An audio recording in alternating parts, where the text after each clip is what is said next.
Right, so a Nuka World trailer was released today, so I decided to go ahead and take a look at it. So for those who aren't aware yet, this is the last DLC set for Fallout 4. It's actually a story-related DLC instead of just a building DLC. And it's all about Nuka World, a Nuka Cola theme park, and raiders. So that should be interesting. Okay, this will be a little analysis. I'm not going to go over every single frame out there, just the things that I found to be interesting. And if I missed anything interesting, be sure to yell at me in the comments. Or tell me politely.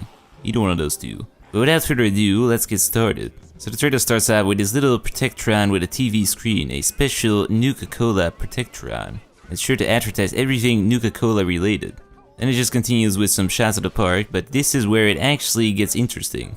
We see a raider right here with what appears to be an AK variant, and if I had to take a wild guess, it's probably modeled after the AKM, which is a modernized version of the AK-47. One of the first assault rifles in this world, so if it's modeled after the true thing, it's going to be firing 7.62-39. It's going to have a decent amount of stopping power and a moderate rate of fire. Now what's interesting here is that it seems to be missing the top receiver plate for some reason. There's a later shot of the same weapon as well, and it's also missing the top receiver plate. Which is not the wisest of all ideas because you're gonna get some dirt stuck in there.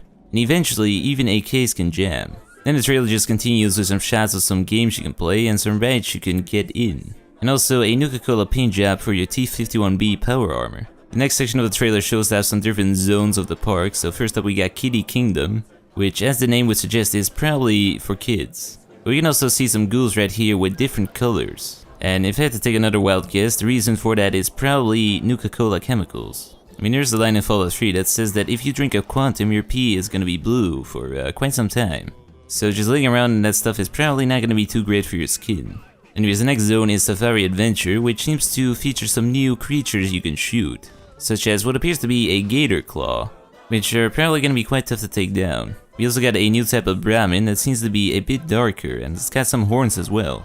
So maybe it's a bull. We can also see a new melee weapon, which seems to be a yellow rocket-assisted baseball bat. Next up we got Galactic Zone, which has a space theme. Moving on we got Dry Rock Gulch, which has a Wild West theme. But we stop right here where you can see two things. One, a new creature, which seems to be a spiky mutated earthworm. The second thing is a new weapon, which seems to be a modified pistol that's fed from a bottle containing a certain liquid. So this could potentially be acid, which I would use on this mutated earthworm. It seems like you want to get everything out of the closet to deal with this thing. It's what they call nightmare fuel.